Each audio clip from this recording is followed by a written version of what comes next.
let me make sure that it's working. Nice, bro. Right. We can talk about So, this yeah. after stream though, Jin. Yeah, of course. So yeah, this time, my dudes, there's been a little difference. Well, it's a very minor difference. I'm streaming through Restream, so I can stream on Twitch at the same time. And the reason is literally just so stupid. Like Discord, it doesn't have a function to show your streamer status on YouTube for some reason. So I have to do this solution just to get it up, because it was so annoying for my friends to like click the stream, right? Because they had to like find it. Whereas with this, they can hopefully just click on my Discord profile. So that's why the chat is a bit different. So sorry about that. But so this Also, time, don't forget to follow him on Twitch if you have a Twitch account. well, I don't know if there's much point. Like, you can just follow me on YouTube instead. It's the same thing, right? Or like sub. Do it anyway, just in case. I'm surprised though, because I actually had like 7 followers on Twitch. I'm so confused because I'm pretty sure I never streamed. So I'm Could like, be bots. yeah, it's probably bots, or like some Russian bots or some shit. But waiting, checking on you. Yeah. So yeah, this time this video will be kind of a. Oh, Velvet, can you mute your camera? I can hear you slurping when you eat. It's pretty disgusting. I'm sorry. So it's fine.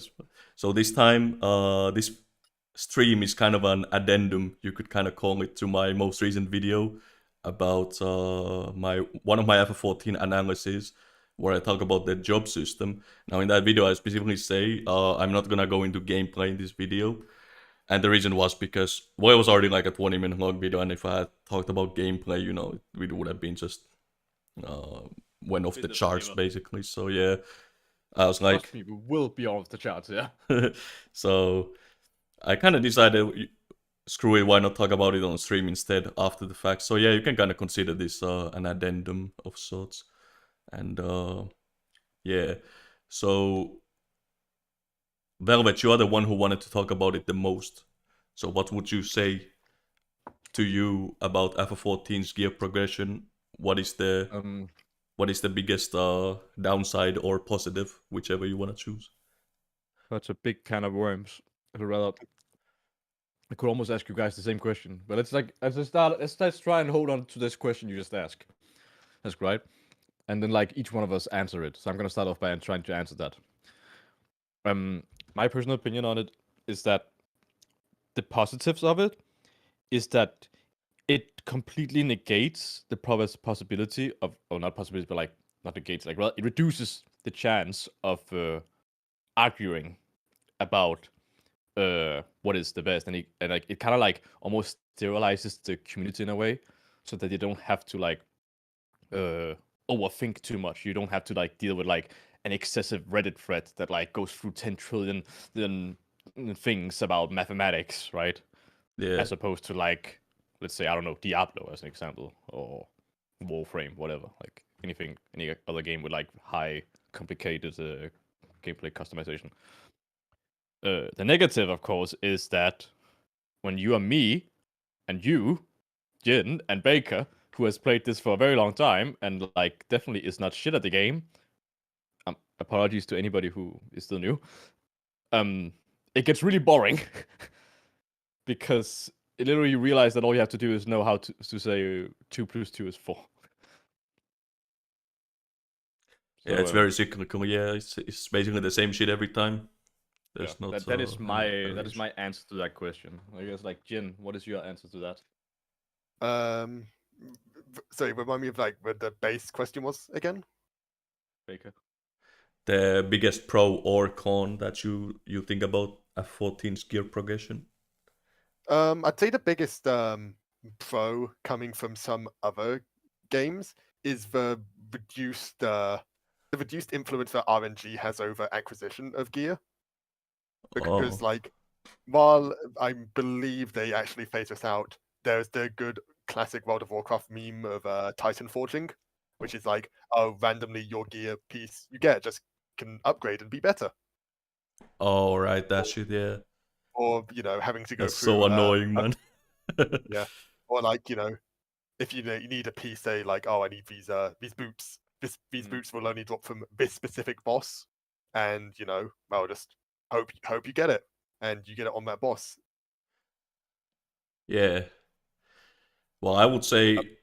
Oh, sorry. Were you still I was going? My gonna say, bad. but while of course we still do have well now that this RNG has been mitigated even further with the coffer like drop system from Savage, we like I said, there's still some influence of RNG of maybe you don't get the accessories you need on the first fight, but But it's certainly still not as. It's not as bad as it used to be, man. I remember. It was one of the tiers. I think it was in Alphascape or like Sigmascape, Yeah. something like that in The Stormblood. Sigma Scape. I remember how long you were trying to get the pants. Yeah, the ninja. Yeah, it was Sigma. Yeah, the ninja pants. No, it was Alphascape. Alphascape. Yeah, I did. The ninja pants they never dropped, right? 8 runs, and then I buy it with books on the 8th week, and then of course the next week the things drop every time, dude. It was so funny. Yeah, but that was kind of annoying. Yeah, having to wait for the pants nowadays. Because it's a guaranteed drop. It's pretty much free. So, well, assuming you're in a static, of course. If you're in a PF, it's still random as far as you are concerned. But If you want the OG experience, just PF everything. pretty much, honestly, yeah. But so I would say the thing I like the most about FF14's gearing is pretty much that this game basically, how would I put this? There's no pressure for you to reach the end game because once you reach end game, like once you reach max level, it is very very easy for you to get gear that is on a competitive level. You can pretty much you can just get some crafted gear, which is very easy to get. You either have someone craft it for you, or do it yourself, or maybe you have enough money, or you buy or get some catch up gear. It's very comfy, and I really like that because when you have a game. I haven't played WoW myself, but as far as I understand it, in WoW you're under more pressure to kind of speed run through stuff, and you see it so often. I see it so often when WoW players come to this game, and I would often talk to them, and I always tell them, "Yo, in this game you don't have to do that. Like you don't need to rush the story and everything." But I think it's like in their nature because they always do it anyway. It's so funny, like a WoW player, they always like speed run through the thing and they like skip all the side content because they're like, "Oh, I need to Also, get to welcome endgame." to the chat. Welcome to the stream, Yuki Utaka. And also, I'm sorry for the amount of time you had to spend for that glamour. Yeah. We'll talk about glamour too. I also want to. Glamour is also on the thing as well, but right now we're just talking about the stats and gear. Baker's going to add a slight comment on that as well, which is another thing that helps is not just for how easy it is to catch up, but also that every tier they do this kind of, I'd call it almost like a reset on gear, where we have like a whole new baseline with the crafted, which is above the previous tier's gear. So anyone who wants to be ready for the newest content, like crafted gear is the always there available option, and is always the base of a new tier. There's nothing higher than it from the past when it comes out. Yeah. It's like your prestige in Black Ops, but you still end up keeping a few points. So you can still buy your favorite gun. Yeah, I suppose. But that is also something that I actually hear that complain a lot with FF14. Players are like, it's usually like new players. They get very confused because after they join, especially if they join at the end of the expansion, right? And then the next expansion comes around and their gear becomes useless. The old gear that they farmed for, like Savage and shit.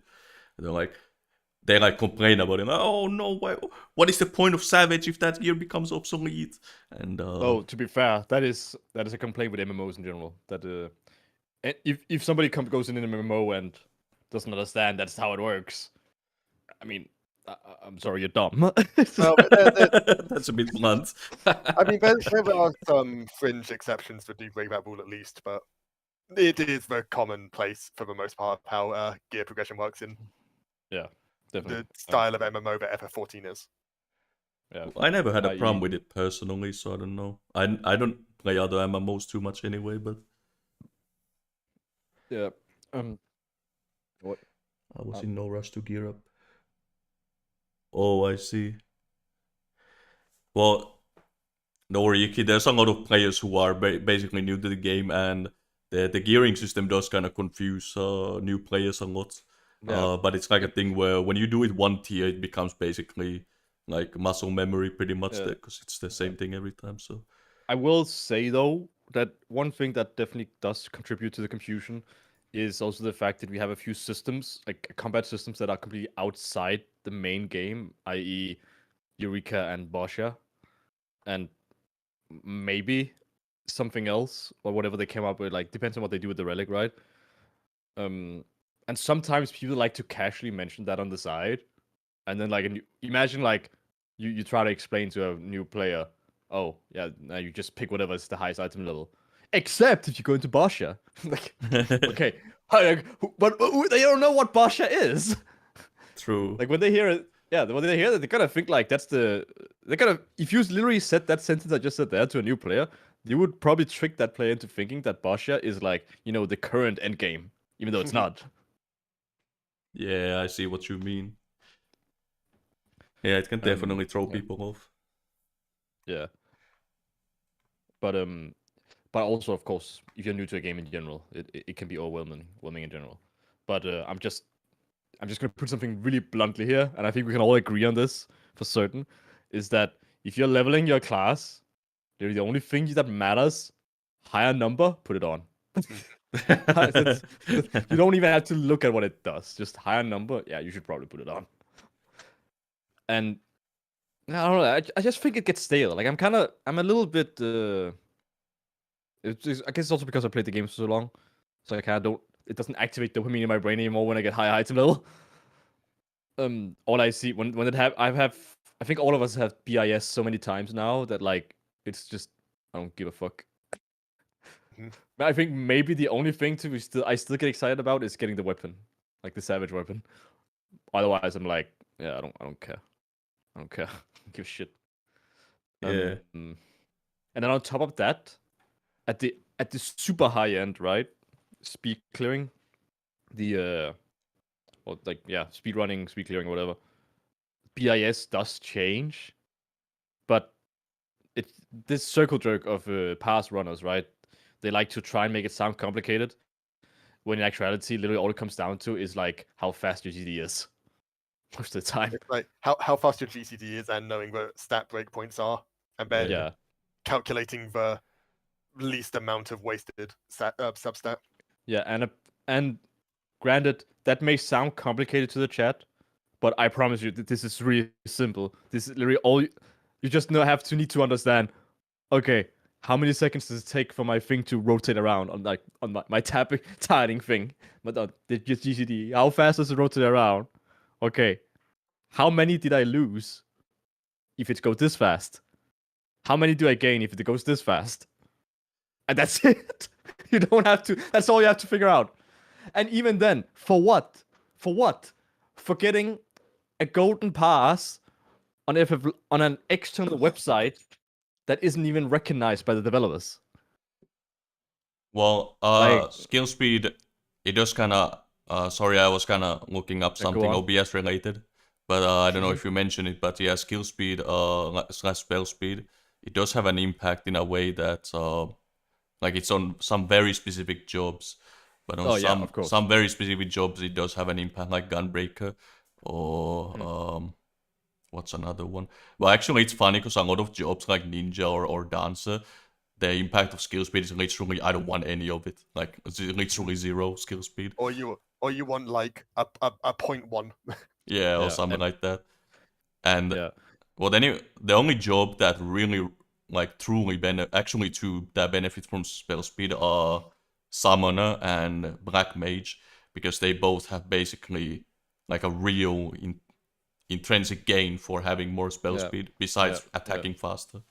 yeah. But of course, basically my point was that like it's a matter of finding that break point as to like how Yeah, much can you get away with on each fight individually, and that is unique to each fight. This is why some mega tryhards will say stuff like, "Oh, well, I'm not getting my golden like 100 percentile because I'm not wearing this gear," which is true, but it's also on top of the fact that you also need direct hit and crit RNG on top of that, and really, when you think about it really hard, this thing that I just spoke about literally doesn't matter. No. Because even if you got like you still kill the boss, you still get your loot, you still get to have your fun with your friends. Well, So the only scenario I would say where it like really impacts your gameplay is when it's like the adverse effect, like you have, especially with a job that doesn't want that skills or spell speed, and you have a lot of it. I think it was Sigmascape where the ninja crafted gear had like an insane amount of skill speed, like I remember that. 1.3k. It was like, bro, it was so bad, like progging on that shit, like it was annoying. But Yeah. that too is pretty rare, and you can Or mitigate it too. God forbid the infamous AlphaScape machinist weapon. Yeah. Oh right, because no one wanted skill. Yeah. So, But yeah, but now that we got into the right headspace of like what we're thinking about, right? When we're trying to optimize our jobs, trying to like be tryharding or whatever the fuck, right? I can't help but think to myself, okay, but how interesting is this really compared to other jobs and not other games? Like, how much does this like? Do I need? Should I want it to be more complicated or should I not?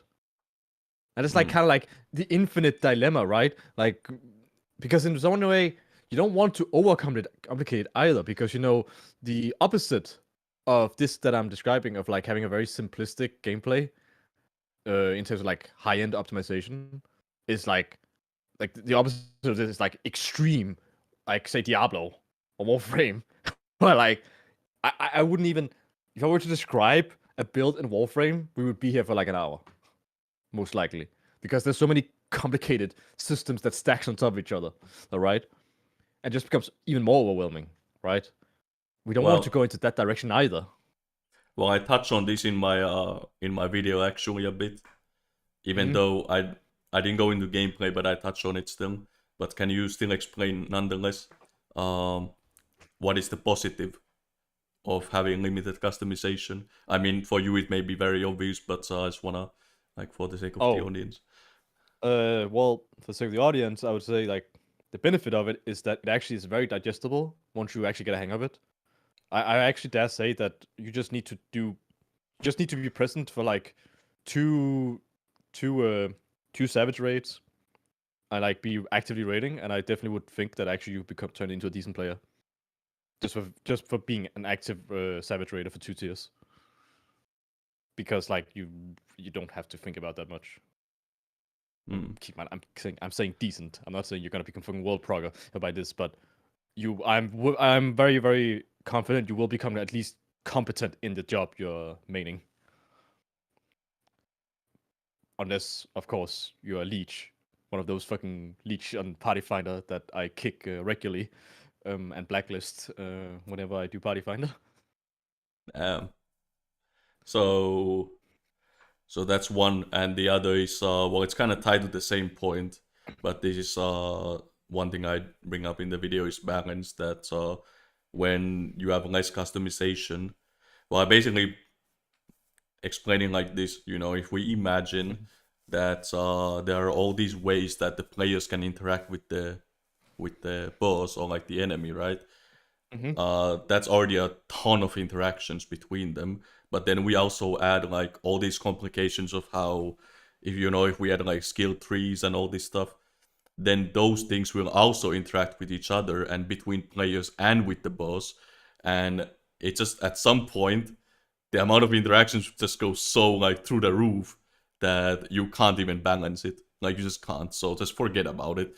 And what that pretty much results in, at least this is what I heard, happens a lot in a game like World of Warcraft, is that certain specs and classes are just useless. Yeah, just garbage. Like, you can't play it. And that's the positive with FF14. You can, let's say you want to play Red Mage. Well, you can play it for multiple expansions, and you don't have to worry that all of a sudden it becomes like, pee pee poo poo. Like, you can't play this shit anymore. And like, so Yukitakon has a question about, is it normal to new players to take a long time to find a job they vibe with? Yo, that's a very pog question. That's a very Yeah, that's interesting an one. interesting question. Like, who want to answer that first? So for me, well, I guess I can go first because for me it was interesting because what got me hooked into playing Bard was that I joined at the very end of Heavensward, right? So I watched the job action trailer for like Stormblood actions, right? And when I saw the Bard, I was so hyped. This looks so cool. Though the sad thing is that at the time it was still the stupid freaking bow mage. So I almost didn't want to play the game and just wait for Stormblood so I can play the good Bard. And I know some people get pissed when I say this, but I hate bow mage. I'm sorry. I hate it too. Fuck Bowmage. But yeah, No, I was caster machinist in Midas. But yeah, for me it was a job action trailer that pretty much sold me. Now the funny thing is I did only play Bard for one tier. Then I swapped to Ninja and I played Ninja ever since. So I guess it wasn't like love at first sight, it ended up being like the typical, just like with relationships, the first one probably isn't the one. What about you, Jen? How did you? Well, I guess it's an interesting thing for me because I have a background of playing other MMOs, specifically a bunch of World of Warcraft, and in WoW I was actually a healer main. But when I was getting into FF14, I was kind of looking at the jobs, and my entire site when I was looking at it was just like like Baker kind of said, like what the jobs were doing, what they looked like, and I remember seeing the Warrior AF1 set. I was kind of like, oh, that looks cool. I'll play Warrior, and I'm like, oh, it's a tank. Okay, I haven't really tanked that much in WoW, but I'll try it. And from there, it just While I didn't stick with Warrior, I moved on to Dark Knight of the same reason of it looks cool. Man, I guess I did get lucky where my first options were the ones I enjoyed the most at the time. That is so funny. I had a similar reaction. Like when I started playing the game, I had basically I played with a bunch of friends, and one of them was showing me all the jobs, right? Like he was going through the classes, and then he showed me Dark Knight, and I'm like, yo, that looks so pog. I can't wait to play this melee DPS. And he's like, wait, what? It's a tank in this game, and I'm like, oh my god, what did you do? And to be honest, even after all this time, I can't accept the Dark Knight tank. I'm sorry, I just can't do it. Though it's fun in PvP because you can kind of play more like the OG one. But so I wonder if anyone else had similar things. You expect the wrong job or role. Sorry. That's funny because my the way it started for me was actually kind of similar to where it started for you, Baker. Is that the entire thing that got me into the game was actually the job class trailers. I wanted to play Ninja, but it wasn't just that. It was also because at the time I was watching a lot of anime as well. It just so happened that this one during the time I was watching an anime about about where a certain character was really cool, who was so happened to also be Ninja. I was all like, fuck yeah! And then I saw the job class trailer, and I saw Ninja. This was actually right at the beginning of the release of Heavensward, right? Yeah. So back to Ninja was still kind of new, so but then I saw the new abilities for Ninja, and I was like, yeah, that's me. And then You're so lucky. You're so lucky you didn't watch that job action trailer in because I remember there was this one dude who was doing the same thing, right? He was watching the job action trailer, but he had never played 14. And when they showed Ninja in I think it was Shadowbringers, he thought it was a ranged DPS because in the trailer he does ninjutsu for 30 seconds straight or something. He's not even at melee range, so it's oh, that's a caster, a ranged DPS. Yeah. It's oh, never mind, it's a melee. But yeah, that's how I got into it. And then this was back when the what was it called? The fucking you still had to level up classes before you could change into a job. Oh right, was a thing. So I was all like, hell yeah, I'm gonna level up rogue. I'm a pirate, and then I'm gonna turn into ninja, like ninjas versus pirates meme, right? Bro, I had the same. Yeah, I was like, I'm gonna go play bard, and then it's my friend says, nah, you have to go level pugilist. I'm like, huh? Yeah, I don't want to touch that shit now. Are you serious? Okay, well, to be fair, the ninja thing I thought was cool because it made sense, right? So oh right, I need to learn martial arts. So sure, I guess that makes sense. I need to be a pugilist for a little bit. But I guess with a bard, I would go like, what? Yeah, it's a bit silly, yeah. Yeah, but Yeah, that's kind of like how I got into it. But like then, but I just want to point out too, by the way, most of us are not. I think like because Baker, you changed those to ninja, but you were originally bard, right? And Jin is about like Jin just like kind of accepted his fate as a tank, while I, on the other hand, like made this swap from a ninja to machinist, and then to and then to tank. Which like by the way, we not ignore. I see your question, and I will answer that in my statement here. So in terms of like finding your vibe, right? I think it really comes down to like also like I guess your fantasy values and like what kind of like what kind of archetype you see yourself as. Well, it can be, for me, it's weird because I value class fantasy a lot. In fact, that's why it's very ironic because I started playing Ninja purely because of the gameplay. Like, I just like the gameplay of it. Like, I know a lot of people play Ninja and like Samurai because of shit like Naruto. The funny thing is, Yeah. I don't even watch anime. Like, I didn't have any connection like that. I just really like Ninja's gameplay. So that's why I started. But it's very ironic because nowadays, I defend all the ninja changes by saying, "Oh, it feels more like a ninja. It appeals to the class fantasy," but it's kind of silly that I didn't even. But yeah, it can be both. You can either enjoy the gameplay. Ideally, I do actually unironically think that ninja is some of like the most well designed jobs in the game. well, it's a very fun gameplay loop. The 60-second trick especially- attack window. Yeah, it's very especially also enjoyable. I also love the way that it just fits into the lore overall, right? Like, I think like I still will never forget like my favorite statements. Like ninja is that lore. about Man, I'm still so pissed we didn't see the ninjas in Daphne. yeah, Well, kind anyway, of sorry. sad, but yeah, it's a really I think it was really cool because like like my favorite thing about it was how they referred to like what you call Eve or whatever, like we call ninjutsu or chakra, like and the other classes call it, and one class called chakra, etc. Right? Yeah. And I think that is like such a cool idea, right? Because like it's so well connected into the rest of the world. Yeah. And I think that's really where you have to, in order to find your vibe. That's kind of where you have to start. I think, like, think to it, like, actually really appreciate the story quest of the game because that is Yeah. like, I think so. definitely don't skip out on it. Like, watch the cutscenes, and then like try to imagine yourself. Okay, how does this connect to the rest of the main story? Maybe right. It's interesting because I saw like a Reddit post, like this was quite a while ago, but it was definitely an Endwalker still. There were a bunch of people like saying that they really hate Dark Knight because they love the like aesthetics of Dark Knight and especially the story. It's pretty much the highest rated job story in the fucking game, right? But then they lament the fact that Dark Knight is like kind of ass to play, so it's sometimes there's like a bit of a Jin, you're allowed to rant. sometimes there's I a conflict there, yeah. Yeah, Jin's been a Dark Knight main kind of, but it's pretty difficult to stay a Dark Knight main, I would say, throughout the years. So PSA, all Dark Knight mains are suffering, and this story is suffering too.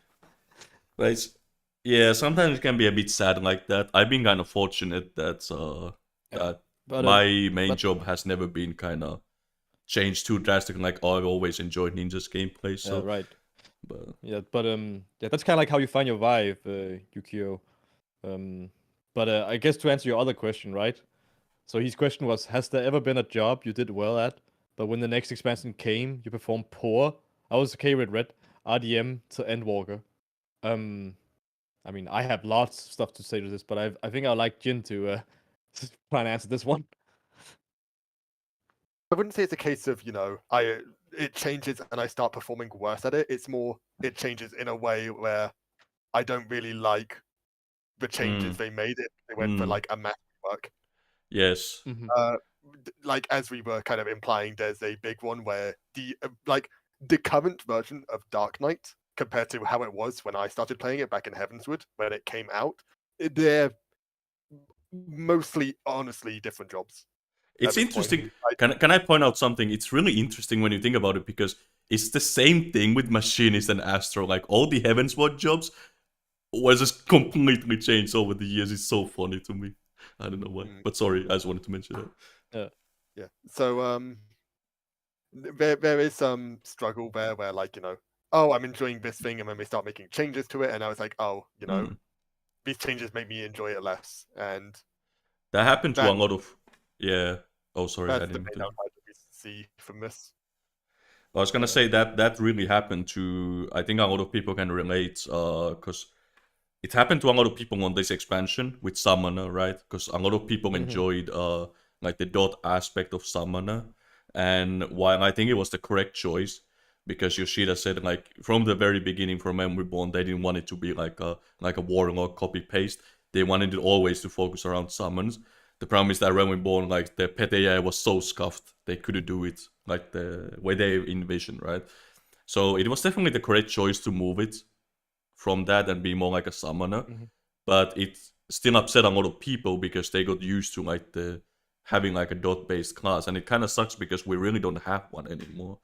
Like Bard's dots are so bad. Like I'm sorry, but like the here's Bard dots are garbage.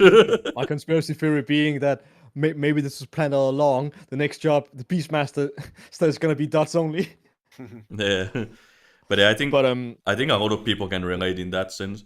For me, what did it personally was Scholar. Like Scholar from Stormblood to Shadowbringers. Like I just can't play the job.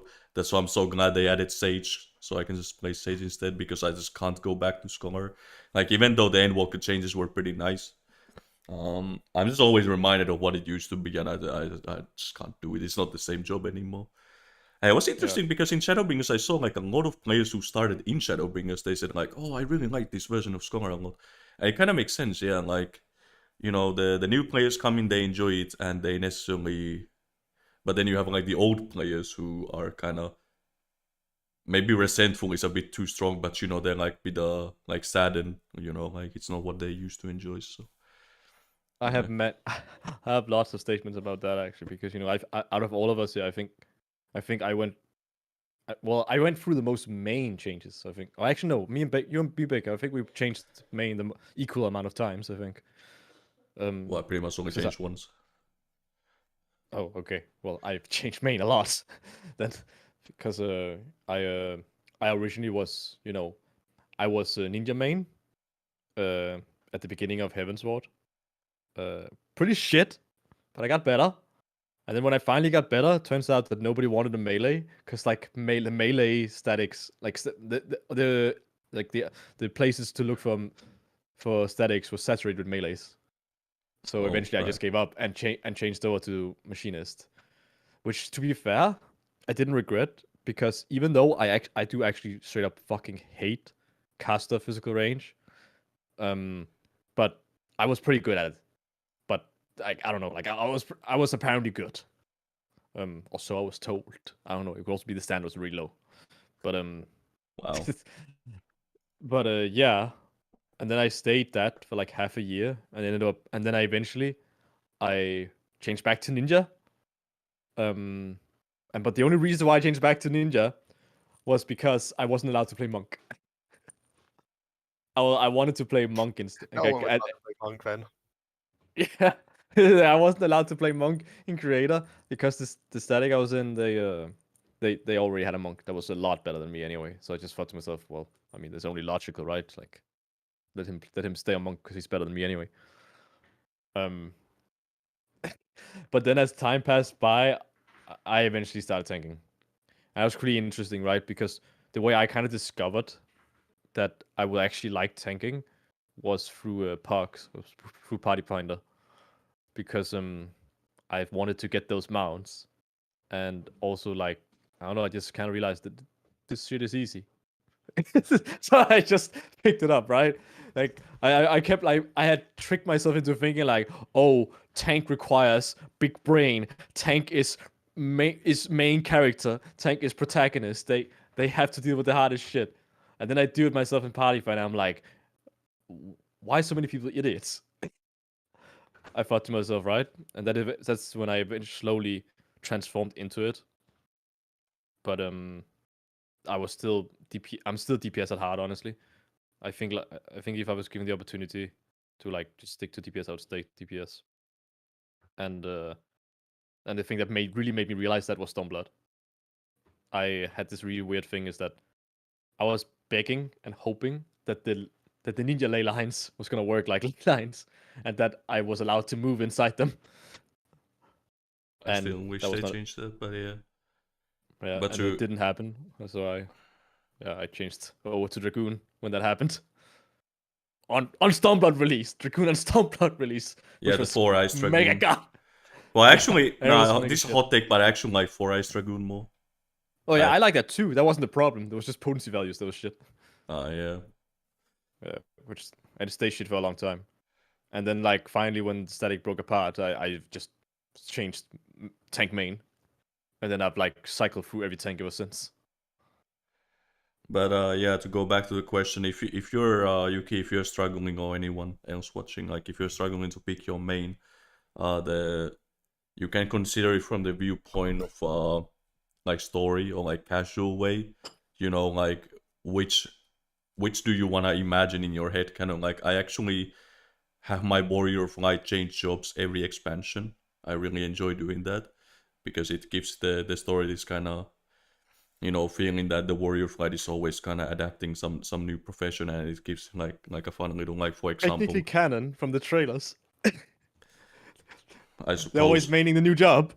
maybe it's inspired by that, I don't know. But for example, in Endwalker, I played, or like for post Shadowbringers basically, and Endwalker, I played Gunbreaker, and the like headcanon was pretty much that the Warrior of Light saw like Tancred fighting, and it was like, yo, that's so cool. You remember when we watched Shadowbringers trailer, right? And he's doing all these moves, right? And it was like, yeah, and like I want to do that shit too, you know. So that was pretty much my so you can think of that way, and then you can think of like you can separate it, because what I do is I separate it.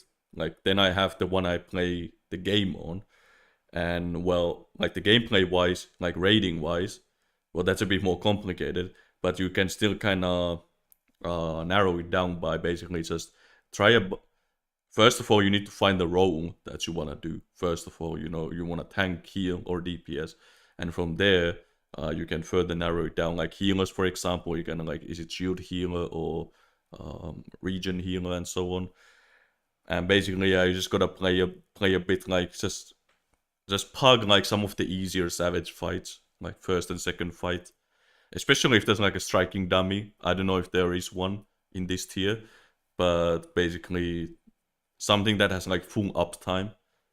So you can just really get a feel for the rotation and not much interruption. And Interesting that you're bringing up the whole row thing, actually, because I actually always thought to myself, that's something I never really thought about myself that much, as to like how to like quote unquote internally roleplay the main story, right? As to like what role your Warrior of Light is in the main scenario, right? I've never really been able to get into the same headspace as a healer main when it comes to the main scenario. I always have want- I did it Okay. in Stormblood, yeah. What was it like? Oh wait, was it Stormblood? It's been so long since I did the story, dude. I think it was Bard in Heavensward, Astro in Stormblood, Ninja in Shadowbringers. Yeah, I think that was the case. Or was I Ninja in Stormblood? I don't remember, but yeah, like healer is it's an interesting choice for your Warrior of Light. Oh, I remember. Yes. It was Stormblood, because I remember that there was extra dialogue for being a healer. When you Storm against. Oh wait, that's spoilers, I suppose. There's like a certain character. Well, actually, now I mentioned the name, so I can't say. Fine. Like, But basically, it's fine. Just basically, somebody there's a gets hurt, you're a situation. healer. There's a situation where Cryo basically grills you if you're like a healer. She's like, "Why the fuck are you standing there doing nothing? Like, do some healing." It was pretty cool. But I think healer is interesting because I remember speaking to someone actually. I remember speaking to. Oh no, I didn't speak to people. I looked up like opinions of the Xenos fight for one of my videos. And people were saying like, "Oh, as a healer, this felt kind of disappointing." And I was like, "Yeah, I kind of see that. That the fight maybe wasn't as exciting." Though I will say it must have been pretty satisfying to be a white mage, and at the end, you know, you get to punch the shit out of someone. That must have been pretty. Because I want to do that every time I do the fight. I just want to punch these idiots. I hope this answers your question, you though, that you know, kind of just honestly try to imagine what your character would be, what class your character would be for the main scenario, like in the lore in that current time. That would definitely like Like, go with that first and foremost, and then of course, like you will most like if you enjoy that, trust me, you will eventually like the gameplay. I mean, you have Jin, who's been doing Dark Knight all the time for the main scenario. But only for the story. What you still don't like the gameplay? Not this iteration either. Oh, okay. I don't know. I think it's I think it kind of like got better now that they changed the Delirium into stacks instead. I actually do enjoy that. Well, it's more that I just prefer the paladin / gunbreaker style of tanking anyway. Okay. When I'm That brings me like actually no like sorry, I want to like catch on to this. This gives me a big question then. Why Dark Knight then? For the MSQ. Well, it's kind of like the point you were getting at, but it's the way I've always like seen the character, at least. Mhm. Especially with the Dark Knight story being the way it is and being such like a main character driven class storyline that like, it just feels wrong to not do it on that now. Yeah, it's true that Dark Knight is honestly like one of the only quests, like job quests, that actually delves into like who the warrior of light is. Like for the other ones, this is why I was so pissed with Reaper, because Reaper could have been the same. But I said, it's some Garner mode shit, so whatever. But like I wish there were more stories that really focused more on the warrior of light, like Dark Knight. I don't think you should let the memes turn you off, Yukio. Don't worry about that. Black Mage, I will always say this because there's so many players who are intimidated by Black Mage.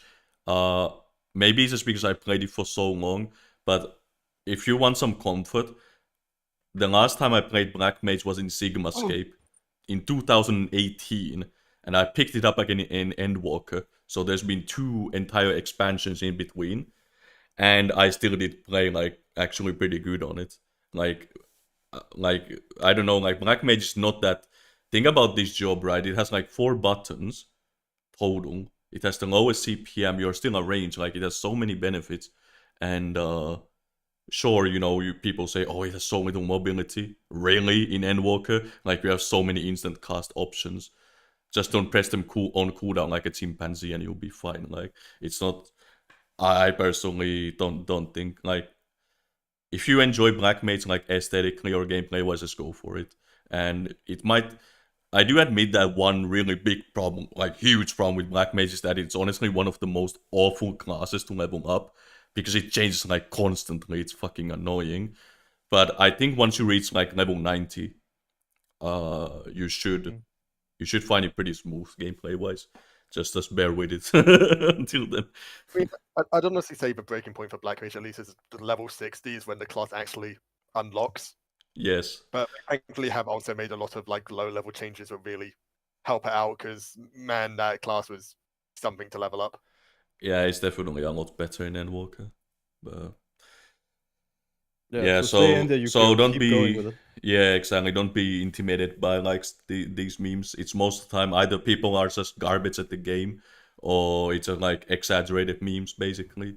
So don't worry about it too much. To be honest. If you also want my input on learning it, I mean, I learned to play Black Mage in an ultimate fight, so as in, I picked up the class, went straight into like progging an ultimate with a static. It's like, yep, well, let's just go. You go that statement about like high, like very fast pay, like high CPM. I don't think you should worry about that because as you level up anyway, you're gonna get used to that anyway because it gradually speeds up slowly for you anyway. Yeah, you'll eventually develop the muscle memory. And Ninja is a funny example because it is the highest CPM job in the game. But the funny thing about Ninja is that it's very spammy, the trick attack window. But in between, like those other 45 seconds, it's literally 1, 2, 3, 1, 2, 3. Like, it's the most brain dead, like, filler rotation in the game. It's even easier than Warrior in that sense. At least Warrior has to, like, keep up, like, Stormside.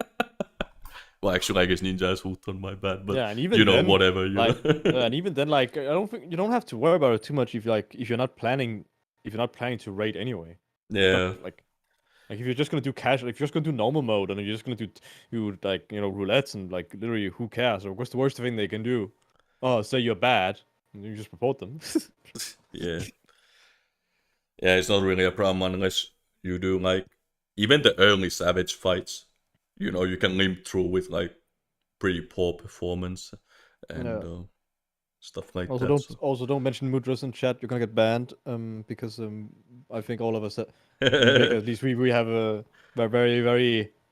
If you think mudras are bad now, bro, you should be happy for what you have right now.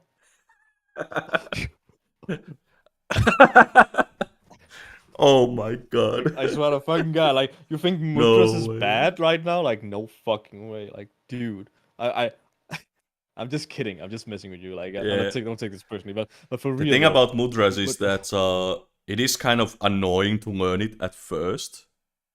Because yeah, it's like all these combinations. It seems kind of complicated because you've got 3 buttons and you gotta press them and stuff. But honestly, dude, once you do it like 5 times, you'll remember how to press right on and when to press like how to press hoot on.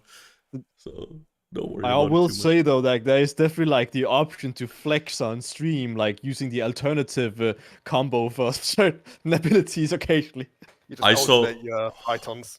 Yeah, I did that a lot. Like when I was like, oh, I'm bored. I guess I'm just used to different combination for right on now. There's 2 things that make my eyes bleed when I watch ninja gameplay. It's either if they're clicking the mudras or if they are like doing the dumb alternative combo. I'm like, what the hell are you doing, man? I can't stand it. Oh my god. I'm just kidding, of when course. you put instead of doing 1-3, instead of doing 1-3-2, I'm doing 1-2-3. Yeah. Some crazy people like that. Yeah. But Well, and then yeah, definitely Mudras was very very bad in the past because of the way that debuffs were directly connected to the netcode, I think, or something, which caused it sometimes to like just not like a lag could literally ruin your Mudra straight up. yeah. But I suppose to go back to the topic of gear progression, do you are you satisfied with the way FF14 is doing it right now, or No. would you want something more? No. Yeah, no, I'm not satisfied. I want something more. I actually have a proposal as well as to how to make it more like without having it be extreme. Oh. I actually think that looking at the way that Eureka gear worked is the way forward, and seeing like and Bosch gear, etc. Like I think, I really do think like that is like a good medium for me personally. It's like say, oh okay, like maybe even like have gear that's specific for fights. Like just embrace this thing that the community is already doing, like having specific BIS for each fight for the people who are tryharding. I think that could be a potential thing of making it more interesting, in my personal opinion. So you mean Yeah. gear? You mean gear that helps you, but only in that content? Yes. Basically. Yes. Yeah. Like keep like basically like instance specific gear. I think that is one possibility. Of course, the other alternative is giving giving certain attributes, like I don't know, like random proc effect or something to gear, which has been proposed in the past. But then we run into the balancing issue that I spoke of earlier. Exactly. Yeah, exactly. And this other alternative that I'm speaking about gives the and makes it also a lot the more RNG controlled. issue that Jin mentioned, by the way, too. But yeah. Yeah, of getting it. I think that's like a thing that will always be. I personally, I actually don't mind having RNG and obtaining gear. I think Really? that's almost yeah. I think that's almost a discussion we can have in itself, right? But yeah, like I don't know, like I do think like I definitely like they can take a lot of things from Bosch and Eureka into the main game that I actually would like to see being put into the main game. And I think content specific gear is maybe one possibility. I think we spoke about it with like the form, and I think we spoke something like, "Oh, what if the relic gives you like an advantage in the format or something like that?" I don't remember if we did, but I think, or it was like if you get something from the format that helps you in the format Savage or so. I did like that about. What do you think? Oh, sorry. Can you hear us, Jin? Yeah. Oh no, we're just anyway, what do you think? Oh, I spoke would be, over it. I spoke over my Oh. bad here. Oh, Yeah, so this is the Baker. What was that? as to like, what kind of if you're satisfied with the gearing Well, progression right now? I was going to say, because I think you were kind of getting a bit ahead of yourselves on like the topic, because one thing which is important to discuss is what the current problems are with the gearing anyway. Oh, I thought we And spoke about it already. Wait, did we not? My bad, my bad. not really. No, you mentioned like was like maybe like the strongest or weakest part, but there's some like Ah, overall okay. Yeah, problems. I And get if you. I was Okay, to break okay, it down- go with it then. Yeah, what is the overall problem? if I was to break it down, there's two things which really stand out, which is like why we're having this discussion. Which is one, the substats are not interesting or engaging enough, Yeah, it's a stack crit. And- Yeah, not interesting. and True. two is that it's very annoying to gear up more than one class. Yes, oh my god, dude. I can tell you as a ninja main, I fucking hate the fact that every fucking tier I get gear on the left side that only helps me, and I get gear on the right side that helps me on a different role that I don't even play, dude. Like, are you kidding me? And then you have these tanks, and they have like, oh, I gear up 4 jobs at the same time. Meanwhile, I'm a ninja. I'm like, yeah, man. Bro, so glad you're enjoying those 4 jobs. Like, I'm so pissed, dude. Even for the other melees, sure, they only have 2, like striking and maiming, but at least they have slaying on the right side for all 4 of them. Ninja is like this dumb, like, I actually have a R-word you're gonna children hate on me the for saying side this. who is like ignored. You're gonna hate me for saying this, but I actually think they should double down on that and do so that certain that the gear is class specific instead of role specific. If they were to do something like that, they'd have to at least change how the fundamental systems of the game work, because then we're going back to the old Gordius problem, which I think you were around for, Velvets. What was the Gordius problem? Well, Gordius did have this where the tome gear was the Heavensward AF gear. I personally, yeah, but did people complain about that? Absolutely. But that was the problem because there was also the problem with the balance there being Oh, kind those- of bad. Yeah, But- well, For example, if you like, you could only gear up one class, and then what if that class was bad? What if you were leveling up like Dark Knight when it was kind of broken at first? Wait, can I just answer this question of Yuki real fast? They were asking if relics are significant to gear or just bragging rights. Is really quick answer. as of making this video, no. They are only at the end of the expansion, but otherwise there is a scammer, literally just scam. Anyway, let's move on. Yeah, no, Pat. As of the making of this video. So what were you saying, Jin? Sorry, I just wanted to. Well, yeah. So in Gordius, there was a problem where the tome gear, which is weakly locked, was class specific. Right. Well, the left side was, the right side actually wasn't. I do remember that being a thing. If you wanted to, I mean, it's basically like no. If you want to swap a role now, it's kind of painful because oh, I need to get all these tomes again. It's weekly locked. It's going to take like this set amount of weeks. This is even worse because it's per class. If your class was like, and remember the Heavensward was a time where your class really did affect your performance in certain fights. With like paladins, they couldn't block magic damage. So any fight with magic busters, they were borderline useless in. If this snuck up on you and oh look, the final boss of Gordius had a magical tank buster with here like a train, paladins were not played in that fight. Yes, I do remember that, but I will personally blame that on not the fact the aftergear thing, but just the combat being bad in that expansion. Because like the fact that you had like jobs like monk and paladin, which were like garbage, an entire expansion. Like imagine if that happened nowadays. Like people would be so outraged. Like when people say, "Oh, paladin is so bad in DPS," like in this tier, bro, you have no idea. Like.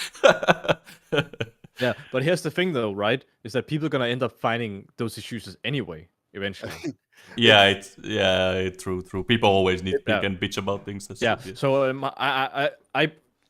it's really interesting because like I guess I so happen to just be not in that camp of people who didn't like that. I actually liked the fact that the aftergear mattered.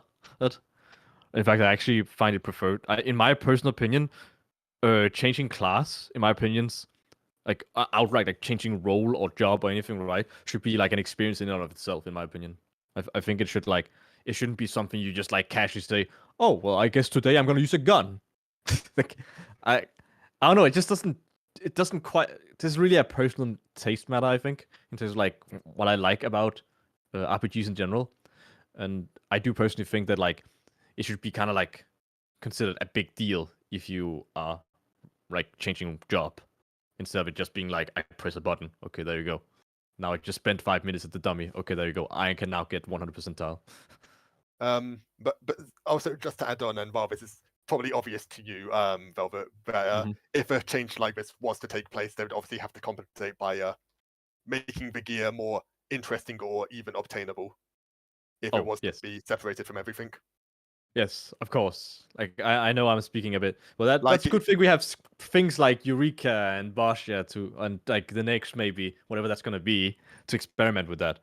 But I really, yeah, I don't know. I just want to. My point stands. I personally do think that having gear being class, having class requirement, in my personal opinion, is actually way better overall. Only because like the game already reinforces the whole job identity thing. I mean, for me, it would change fuck all because I play Ninja anyway. So yeah, whatever, just go for it. But yeah, it's kind of interesting. Yeah, that's an interesting take. I actually heard like one that was literally the opposite direction. I've actually heard people say that they would want it to where you basically just gear up one job, right, and then you can apply it to everything, which is also kind of interesting. Though then they would have to make it probably take longer to gear, but I don't know about that. Asinine to me, not gonna lie. It kind of, I think in both cases, if we go to the extreme of either way, I feel like it kind of defeats the purpose of gearing.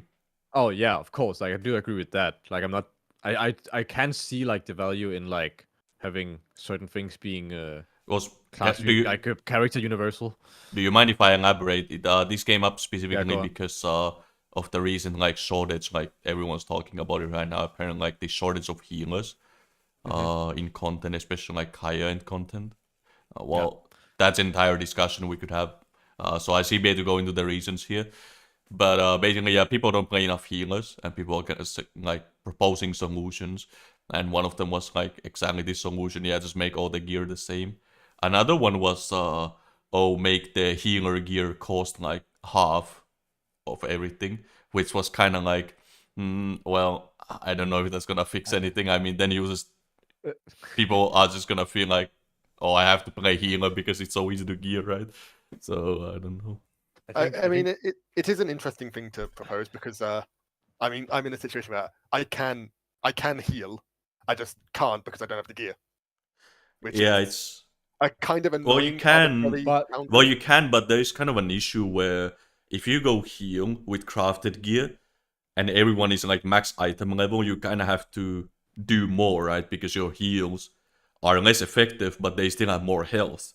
So you're kind of, and especially if there's like percentage based. Do you remember, Jin, when we took in that sub in Indians first in E8S?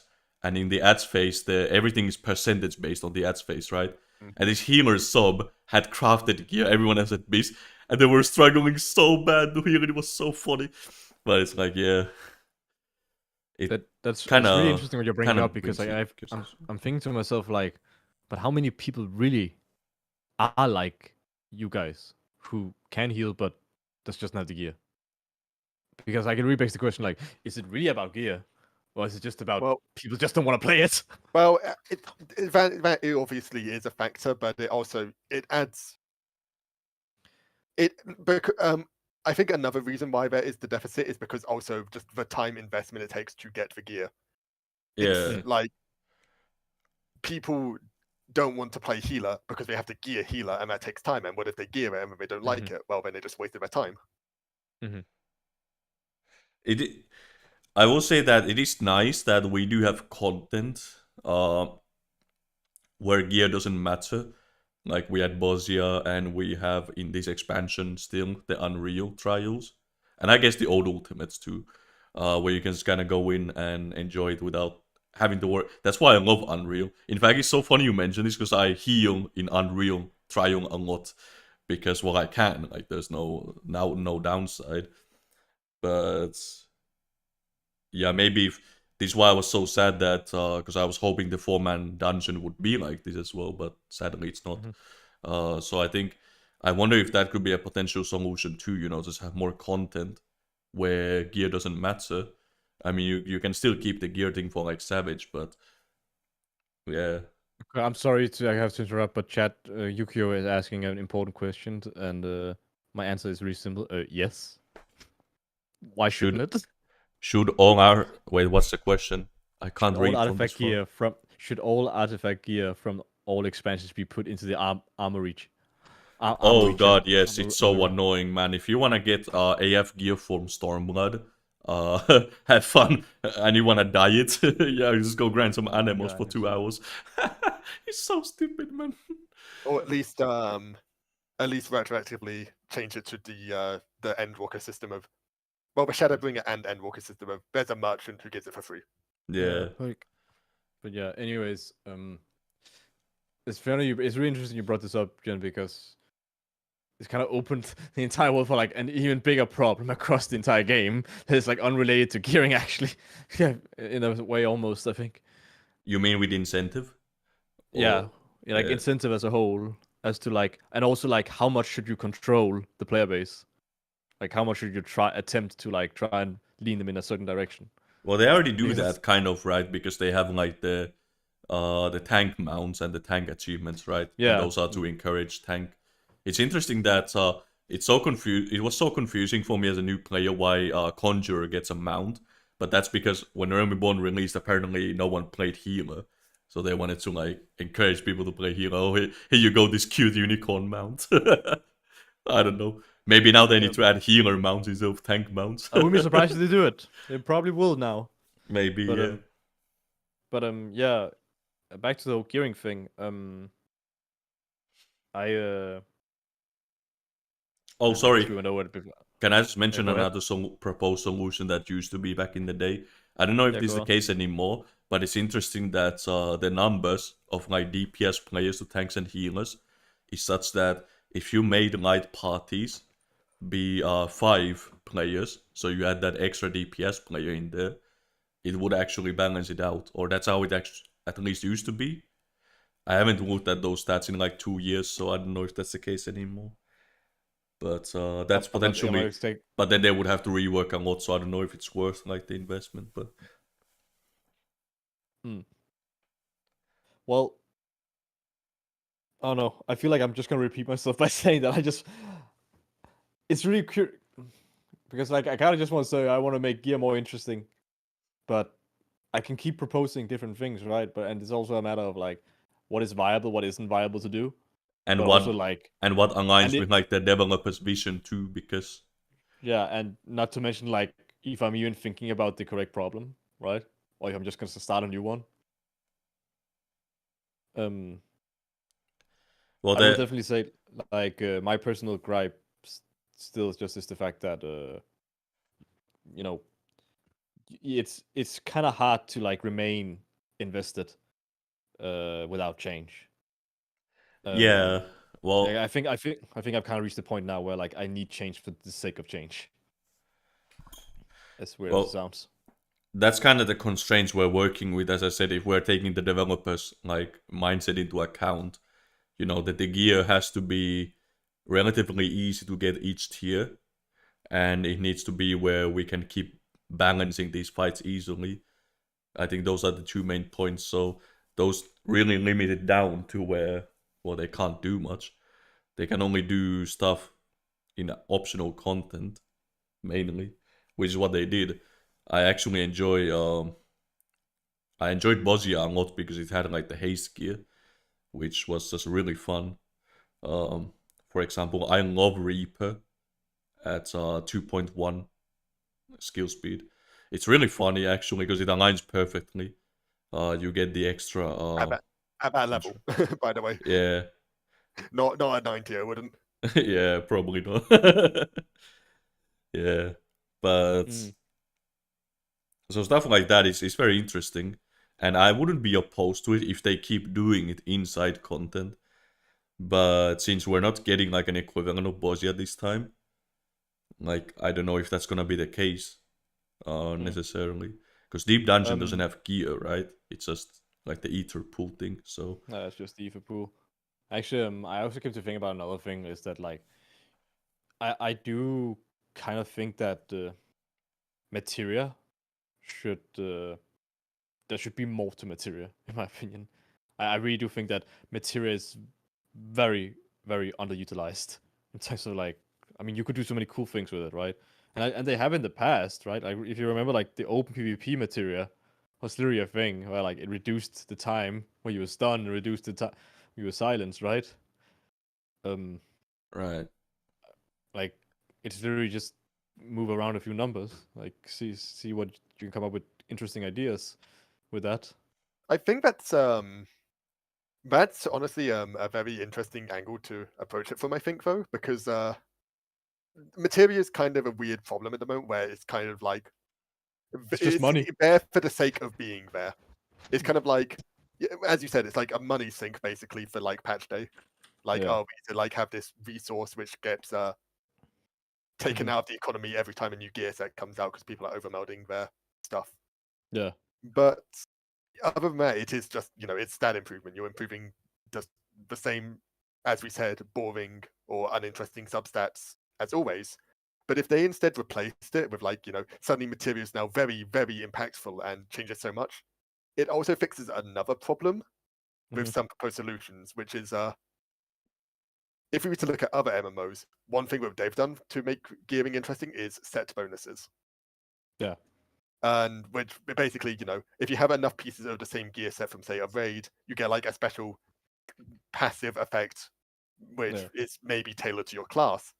I remember some even gives a new ability even. Yeah, but the problem is that like after this, this tier is gone, suddenly, maybe you like that set bonus, it's gone now. Well, okay, but materia is always going to be here. So if these impactful effects are tied to materia instead, it's always there, so you never lose the parts of it you'd like. Just you saying that actually just it sparked my imagination to an intense degree. Where I just was like, imagine a new Eureka where like materia has abilities tied to them or something. Yeah, because I was going to say like, and also if we look at like materia in the series, I believe it originated from 7. In 7, materia is your abilities and these impactful passive effects. It's not just, oh, well, there are some where like, or maybe I'm thinking of like 9 now, where like they would just increase your stats, like wherever. But these, the big irony, in my opinion, about like how they're called materia in 14 is that the reason everyone loved the materia system, and I still do as well to this day, the materia system is just amazing because there's so many combinations. Like it's an insane amount because they link with each other and you can do different things. You can do like all the classic cheeses like linking Phoenix to final attack, so when you die, Phoenix just comes in and reses you automatic. Shit like that. It's just so much fun, right? But it's ironic because 14 is directly the opposite. They have no interaction with each other, like none. If you put 2 crate materials in the same set, what does it do? It's just the same. I mean, you just get more damage basically. So, like, I mean, to rip an idea straight from an FF7 material. Imagine if there was one which is it makes a certain attack on your class AOE now, or like it splashes. Oh, the old materia, yeah. Oh, you do like an AOE Midare? That'd be so funny. Or there's Tenkagoken. Whatever, don't need this could literally be the way forward now you think about it, right? Because like because if you can still sell it, right, it would like stimulate the economy like quite excessively, and that means the economy will be even more dynamically connected with raiding than it already is. Because right now the only thing that ties the economy dynamically together with raiding is food, potions, and gear and crafted gear on the release. And then like after release, the crafted gear doesn't matter anymore. Well, there are some risks to this kind of system too, though. Like, first of all, it's like, how grindy is it gonna be to level up that material? Well, I don't believe the leveling should be part of it. Oh, at okay. Least. Like, it should so it's just max be power, like, okay, I see. As accessible as it is, just for interactions are more interesting. But the immediate problem I see is that this can almost instantly just fall into the same trap of just having a meta. The biggest challenge of it would probably be to like figuring out how to obtain them. I think that's where the biggest it's really hard conflict would happen. it's really hard to compare Materia from 7 because it's a single player game. So obviously you don't need to be concerned about a meta. I mean, there is still a meta in 7, but you don't have to really do that. I personally don't.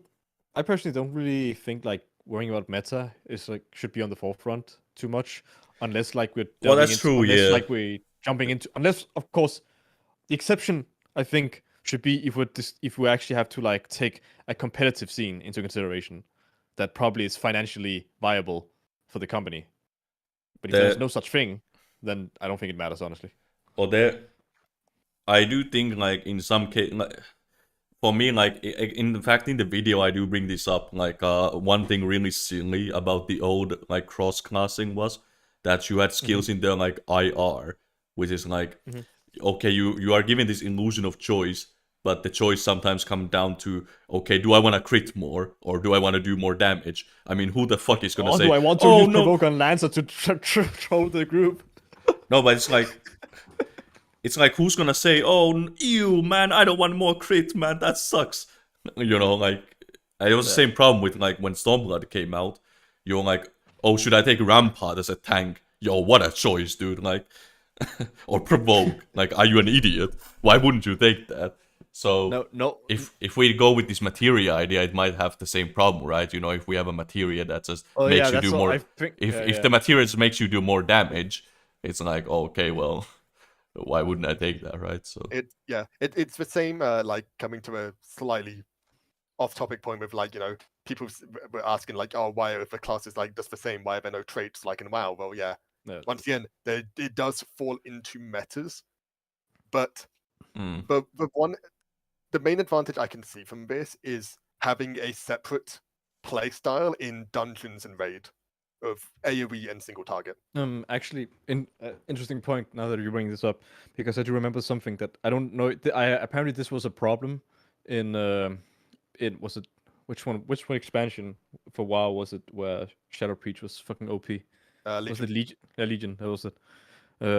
I remember one time there was an interview about the development of it, where they actually explained like one of the biggest challenges they had to go through was that the people who made the ability balancing and the people who made the rating balancing were two separate teams. They weren't working together. Oh, I see. So, and that was kind of what caused like the early patches.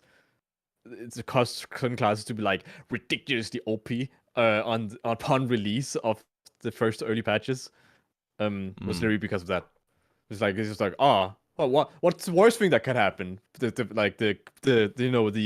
gameplay developers did for the classes, like, oh, just keep giving them stacks, and then the raid comes out, right? They're like, oh, like, what if we make a class that scaled infinitely? What would happen? And like, oh. So now I don't know. Because there hasn't been, I don't know if there's been any interviews about this for Final Fantasy XIV in the past, but I think that's probably the biggest challenge, like seen from their perspective, right? Is that like, well, if they were to do anything interesting with materia or gear in general or at all, right? The bottom line is that if you want it to be good, you need to like work together with the people who also make the opposing content, like the challenging content that the player is supposed to do. Which I think also would be the explanation to why Basha and Eureka actually is pretty damn well made in terms of like, how how the gear and items and etc. and the abilities. Yeah, because it's separated. They have like the ability to be more like take more risks. It's even in the fight design, like I think we said. Yeah, exactly. Before. That's my point. That's like, my point. A lot of right? the fights in there are just so much more interesting than in the main game. Yeah, in my opinion. But but especially that's my point though, right? Like the person who makes the fight, like, unironically, should also be they should be supervising each other. Basically, what I'm saying, right? The person who makes the fight should like work together with the person who also makes the abilities, and then you need to like figure out, okay, how far can each one of us push it, right?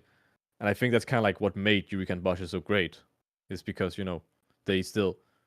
Like, it's fine to make reflect in Eureka. Well, because there's so many mobs that fucking destroy you anyway. But then there is obviously the issue that Because obviously a big benefit of all of this homogenization they've been doing, right, and simplifying all the jobs, is that it makes it a lot easier to design the fights, right? Technically, right? Because Yeah. you don't have to take all of this like random shit into account that maybe you had in the past.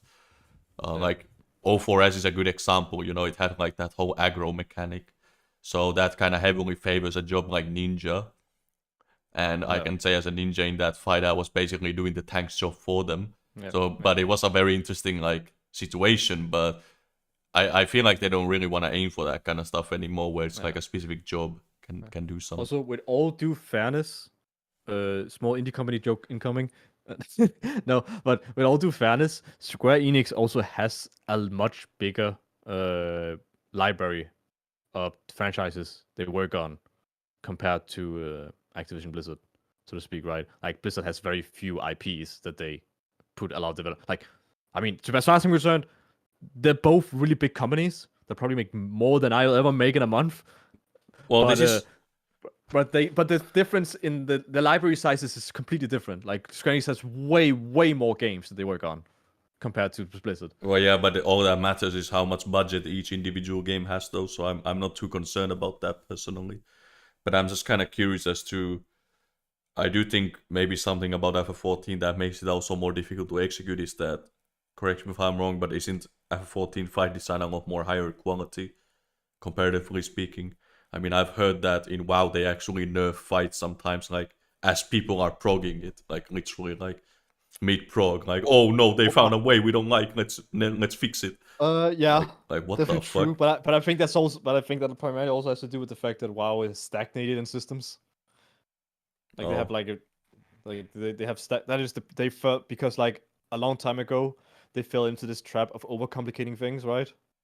And now then they try to reverse it, and then in the process of reversing it, well, they pissed off a few people, right? And like it kept going back and forward. And this is just the nature of a game being this old, right? It's not necessarily because I'm talking shit on it or anything. Like it's just this is just what happens when a game is like almost more than 10 years old. I mean, it's like we can see in this game too, but it's a lot more extreme in WoW, where you know it's always like the back and forth of oh man, we want the game to be harder, and then it's like oh wait no, this is too hard.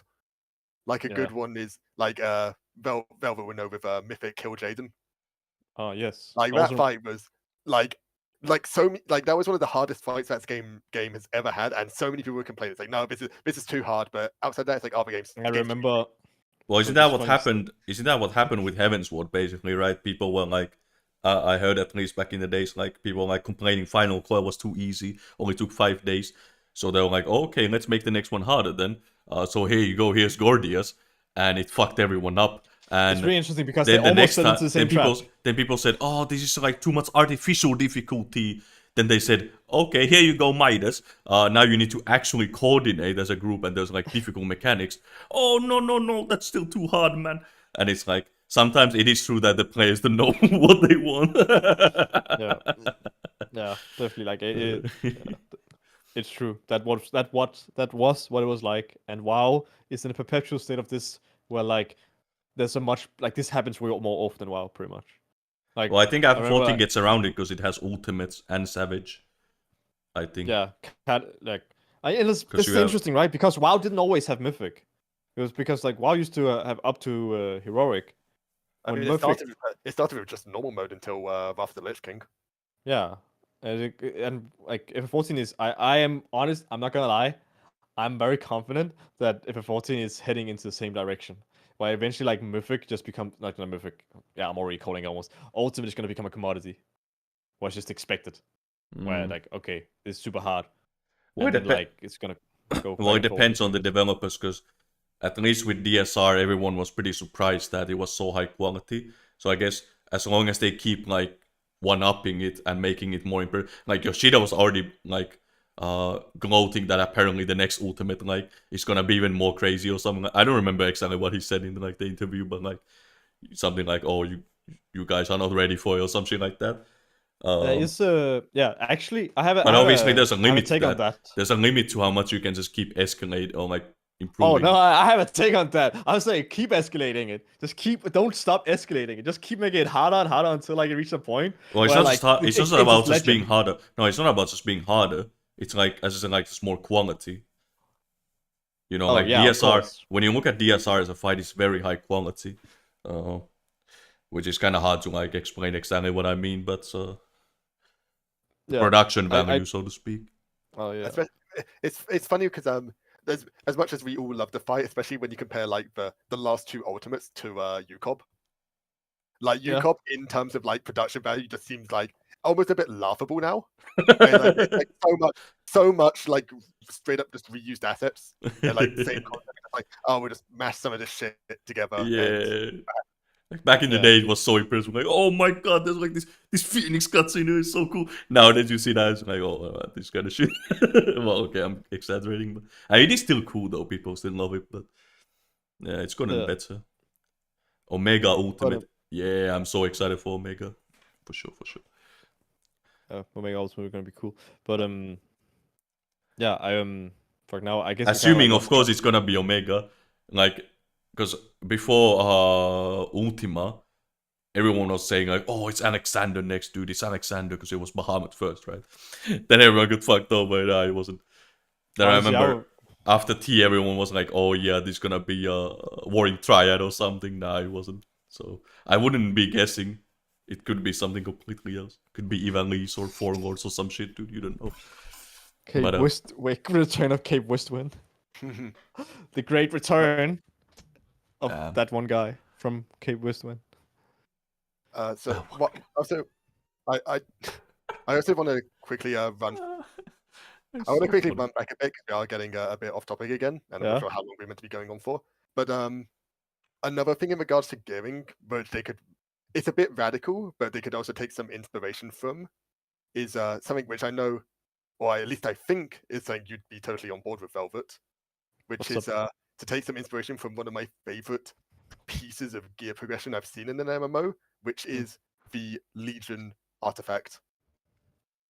Yes, I agree. I think I do think so. It also, like, the game almost lends itself to it with the existence of the relic. Mm-hmm. Like, I'm like, come on. Obviously, Can you? I don't know what that is though. Yeah, so, you can explain it. basically, with the Legion expansion of World of Warcraft, they introduced a new system called the Artifact Weapon.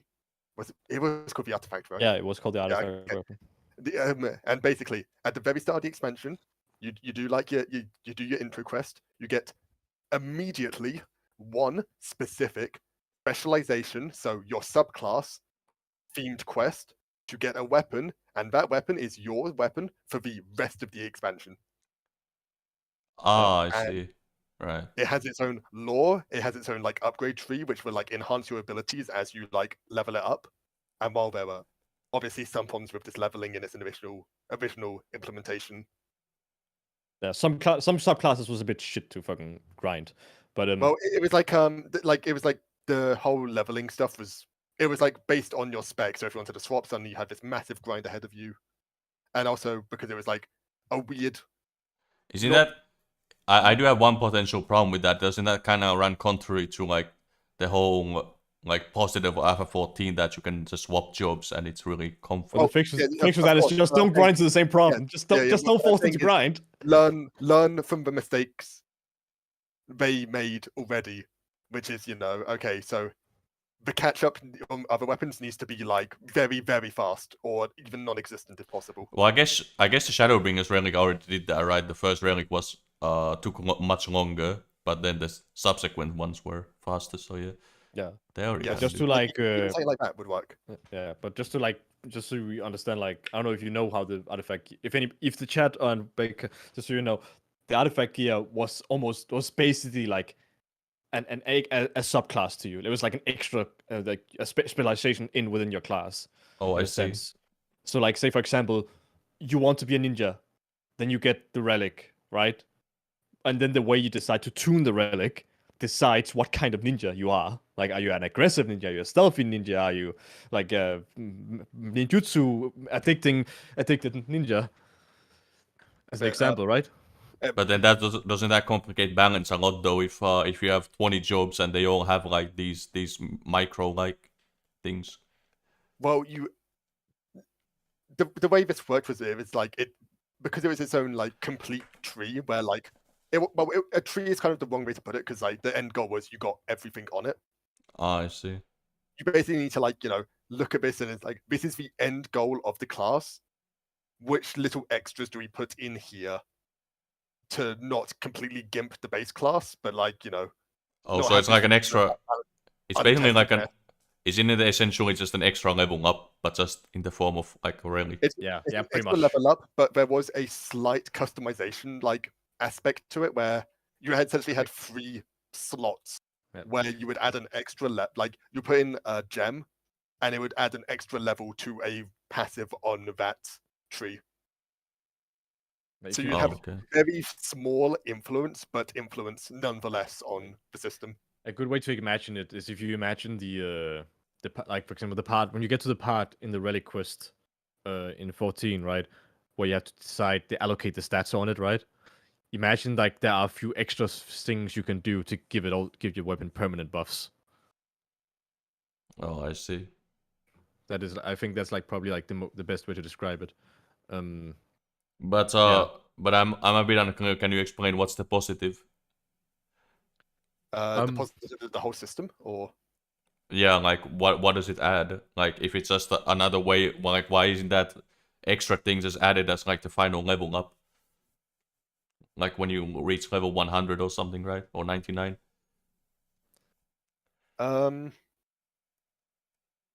That's why it's a matter of personal taste in my personal opinion. Definitely, for the record, this wasn't like a universally loved system. Like some people fucking hated it.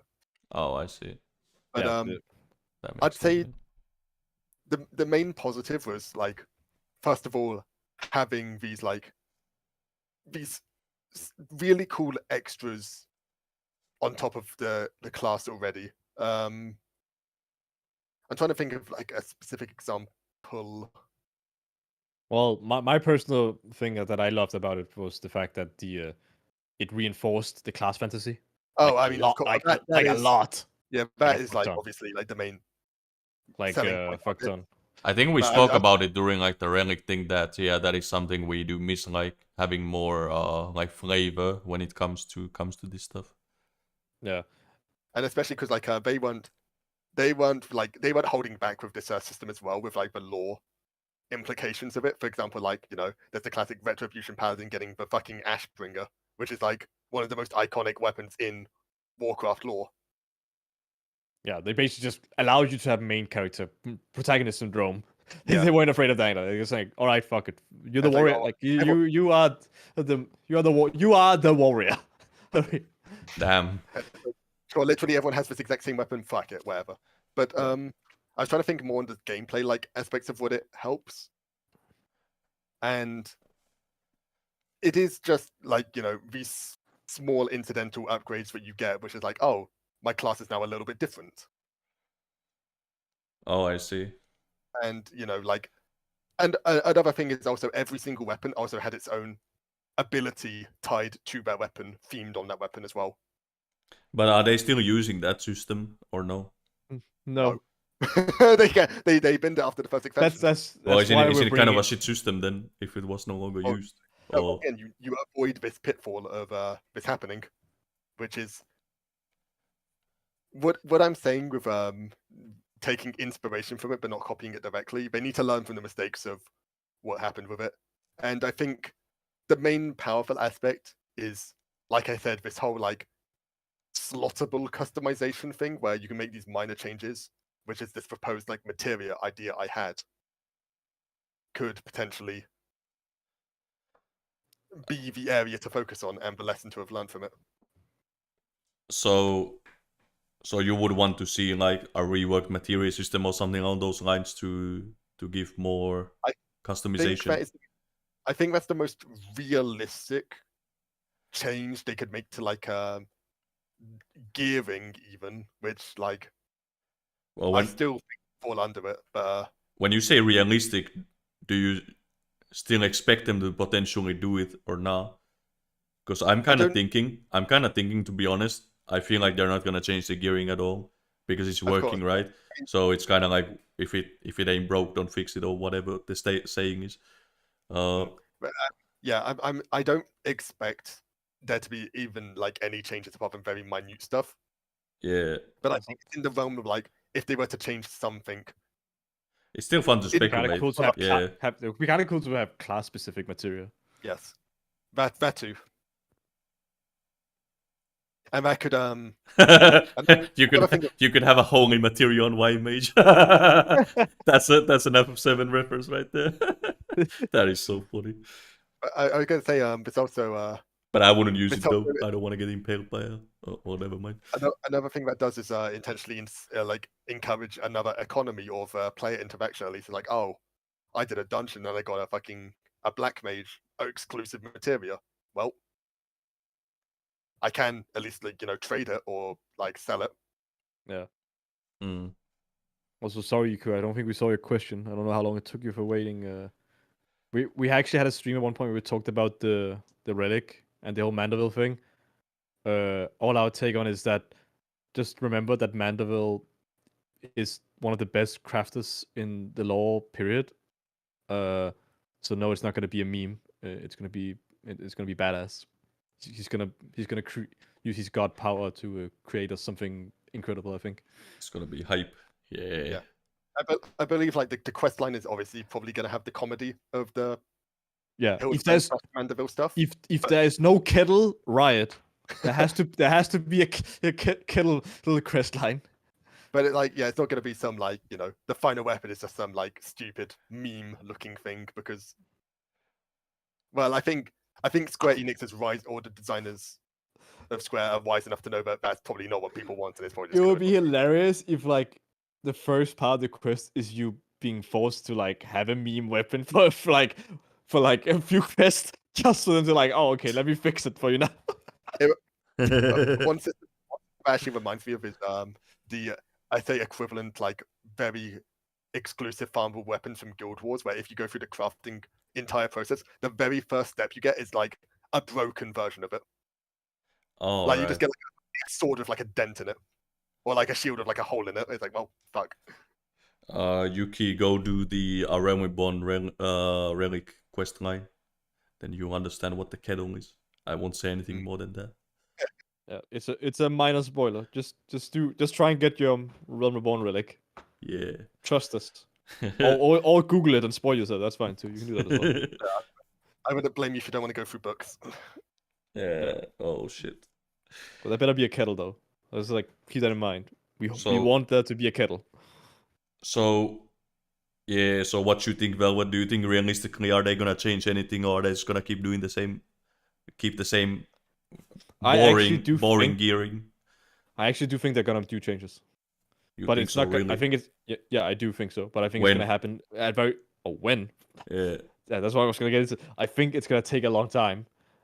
I think we're gonna have to go through at least a minimum of at least 2 more iterations of like, Eureka like content before we see like any kind of change to gearing.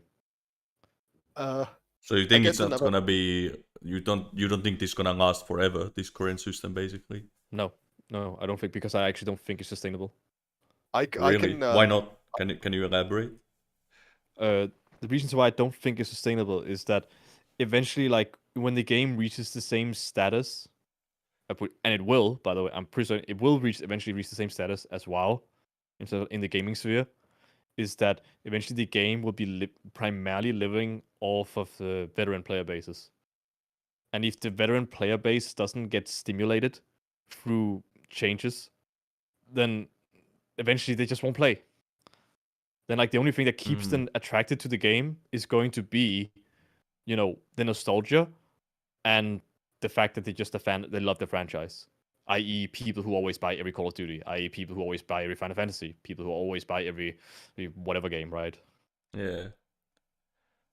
So I actually really don't think that this gaming system is sustainable. But I will say though, it's very stable. That is certain though. It is very, very stable right now. Well, yeah, because it's so safe. It's so safe. There's little chance of anything going wrong. Like, what can actually go wrong when they release new gear, right? Pretty much. Yeah. So, but I do think what's going to happen is eventually it's going to stagnate. Like, I'm certain of it that it will stagnate eventually. I was gonna plus one onto that thought of I agree with the same thing where currently, I still believe the game is in a state of growth, and they're constantly getting new people. And it's kind of like, okay, if we're getting new people in, just don't touch, don't touch it. Don't do anything radical. Just leave it. But eventually, it's going to hit a point where it's like, okay, so we've eventually had all of the reasonable growth you'd ever have, and we need to work on now retention. And while the current same old system does, it does help with some retention because you can leave, you come back, oh, everything's still the same. Okay. I actually will say that's actually a very dangerous thing because that's actually one of the. I've had this experience myself, and I've also met many people who had the same experience. Not specifically with 14, even though I got really close to it with 14 at one point in Shadowbringers when I logged in and I got my tank, and the first thing I asked, okay, what changed on the tank? And he was like, nothing. Oh, okay. They locked out. That's literally that was me in Eden's promise. I gotta be honest. I gotta be honest. I was a bit disappointed when I forgot when it was. I think it was one of the live letters leading up to Endwalker. It was the same one where they revealed all the job actions, right? They straight up said, there was in the slide there was a point that literally said, job design remains unchanged. It's the same as in Shadowbringers, and Yoshida repeated that. He straight up said, for Jin as well. I basically said that. Oh fuck! Now I'm gonna have to repeat. Basically, you remember leading up to Endwalker in one of the live letters, they had this slide, and it literally said something job design is basically the same as Shadowbringers, nothing changed. It didn't say exactly that, but it was along those lines, right? It basically said, we're not changing anything. And I was kind of disappointed, but I was like, really, dude? You're just gonna do the same thing again? It kind of makes sense because of what you just said. As long as you're getting new players and the system is working, I guess, okay, sure, don't change it. But at the same time, as Velvet said, as someone who played the game for a while, it can be a bit disheartening to hear, oh, it's 2 years of the same shit I already played. So it's okay. Yeah. I remember another funny note with that was another one where it was mentioned in the same Endwalker live letter was, oh yeah, we get a lot of feedback that a lot of people want the game to be closer to how it was in Heavenswood, and we say no. To be fair, I can see from developer point of view why. I can definitely see that, but that's also my point as well, is why I think it's gonna take us a minimum, the minimum of 2 more iterations of Eureka-like content. For certain, before we see changes to gearing, in my opinion. Because, we all agree this is where they experiment, but we have yet to still see them actually take anything from these systems into the rest of the game. But it kind of makes you wonder, are they putting this stuff in Bosnia and Eureka as separated things to be an experiment, or testing the waters, so to speak, so then they can eventually put in the main game? Or is it literally just, oh, never mind, this is completely separated, we're not gonna... Or is it just an intern who made it? Or is this just a random director from a different different wing who appeared to oh, I'm working on a game, can I try it here? I think an intern made Pagos. I'm pretty sure there's no fucking way someone either they were smoking weed and or they were an intern. There's no way. I don't know, man. But yeah, yeah, Yuki, it's the best monk glamour. That's what it is, basically. Yeah, we want a weapon.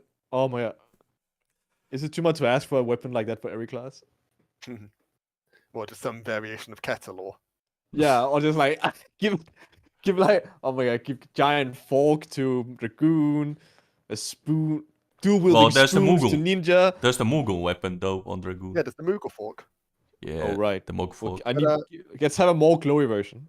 But I mean, we also do have with the whole recent weapon design contest thing where they had they had 2 categories of just general weapons and silly looking ones. Yeah. I saw some. It was so funny. So there is some of that also coming on the horizon, but I think that also makes more excuse of not tying Debelic into being like a comedy-looking weapon. They definitely added meme weapons from another time, like the freaking the Dark Knight bats. Like that's a very funny weapon. Like is stuff like that. So yeah. But yeah, just hang in there for a few more years, and eventually they're gonna change the gearing system. They won't have a choice. Or FF6 Oh, 17 is an MMO again, and it's different. Nah, it's gonna no way. It's gonna be for 18, man. Yeah, 18 or whatever. Who knows? well, I personally don't expect it to change anytime soon, but I can kind of see, because my opinion is that it's probably not gonna change. But I guess you did bring up a good point that eventually it has to change. Like when even from like a personal point of view, let's say they say the same thing again in the next, like leading up to next expansion. Oh, everything's just the same as in Endwalker, when everything was already the same as in Shadowbringers. So then it's gonna be 6 They're gonna years. be running a very high. Yeah, they're gonna 6 be running years a of very the high same. risk doing that. Yeah, 6 years of the same shit basically, no changes, and it's like eventually you're gonna get bored. And I think, as Jin said, they can kind of work with it still because there's so many new players. And keep in mind that FF14 does have a lot of players because the developers kind of create this mentality that okay, you play the game for a while, then you don't play for 2 months, then you come back. If you do that, the current gearing system is actually preferable. So I guess it depends, like how many players will remain that way. Like only playing for a while, then playing something else. Because obviously there are players who play non-stop as I well. So. I actually have a statement about that. Is that I actually think the real reason to why they put in that mentality is due to the fact that they want to promote other Square Enix games. I think that is actually the strategy, so to speak, because they know that the people who already play Final Fantasy most likely are a fan of Square Enix games in general. Especially if you had to fucking go through the trouble of making an account in FF14, by the way, which by the way is still a shitty experience. Well, If actually, can I just say, when sorry, if you went through the trouble of making going through all of that trouble of making an account on for the Square Enix games, and you managed to make it this far, and you're playing the game, and you play the game for you most likely have a lot more than 2 Square Enix games in your library. So you are probably a Square Enix fan in some regards. I thought the same when I started the game, but I quickly found that there's actually a lot of players who never did play other FF games. Though it is interesting that I know also a ton of players who FF14 was their first game, and it got them to try the other games as well. So, well, yeah, that's what I mean. The strategy right? still kind of works in a way. Yeah. My point is that I think they're trying to use it as a gateway to other Square Enix products. Yeah, though we don't have the statistics, we don't know if that's actually working or not. But only they know that, I suppose. Yeah. But yeah, so I guess what's the conclusion then? I mean, I've said my conclusion. I think it's gonna change eventually. It's just a matter of when. So you are not satisfied with the current system, and you don't expect it to change for a long time. Do you see yourself still playing the game until it gets changed? Or are you gonna? I will most likely still. I will still play for the story. I think. I'll most certainly still be playing for the story, and I will definitely be playing. I'm pretty certain that I am at the point where I actually don't want to miss an expansion. Because they are very good at getting people hyped for it. I will definitely say that. Yeah, and it's a very special occasion to play the expansion on release, for sure. And also that here's the interesting thing, right? Well, not without starting a too big topic, right? And it's also a bit of nostalgia, right? Is that sometimes you just want to see. I want to go on an adventure with my character again. I was just like, what is the next thing that happens? And this is kind of like what Blizzard tries to grind the fuck out of with WoW, right? Is that because people who play WoW, they get very attached to their main character. Right. And I think it's kind of the same thing with Final Fantasy 14, right? I don't see myself quitting, but I definitely see myself taking breaks. I would definitely won't be playing raiding hardcore until I see any interesting changes. So yeah. So in that sense, would you think that the game not getting more interesting gear options or more customization, would it affect the hardcore raiding scene potentially if they don't want to keep raiding? Yes, I think so. I think it's gonna. If there's no changes for a very long time, I think it's guaranteed. As far as I'm concerned, it already has affected a lot of hardcore It is players. interesting because I know actually a few people personally who pretty much they don't care about raiding the ultimate. Like they want to raid the ultimate to like get the blind prog experience, but they don't care about actually playing the game. So they kind of say, "Yeah, if you want to take my spot, I'll be an analyst. I'll be more happy being an analyst, so I don't have to actually play the game because it's so boring to play tank or whatever, right?" It's so funny that is already happening. I mean, these are very fringe cases, obviously. They're not. Yeah, it's a fringe case, but like my boss always tells me, whenever I accidentally fuck up at work, small numbers will eventually turn into big numbers. True, yeah. I mean, if it's hardcore players, you don't want to alienate them. Like those are very important players to have. But I think well, this kind of ties back to this discussion about ultimate.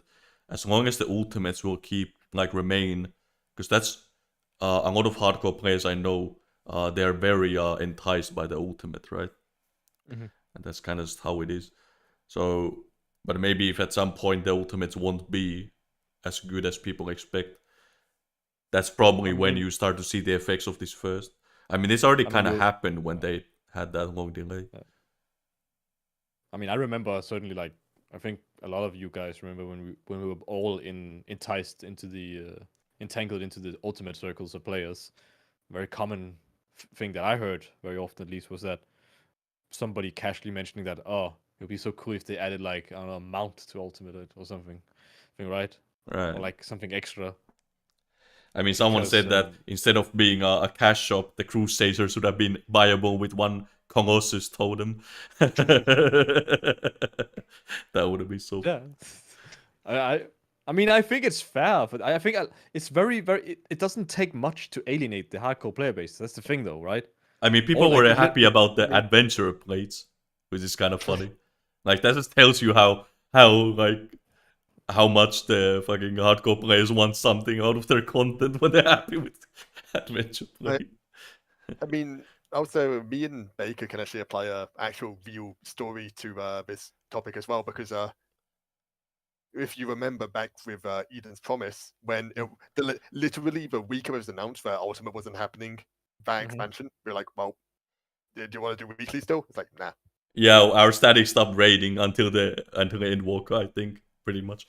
Like no point playing anymore. we did like one extra week, and we were like, oh, what's the point of being here? And let's be honest, we only raided Eden's Promise because we were debated by thinking it's coming out, right? If they had announced in like, let's say 5.3, no, there's no ultimate in this expansion anymore, I'm pretty sure I wouldn't have even raided Eden's Promise. Like, and honestly, I would have saved myself a lot of time.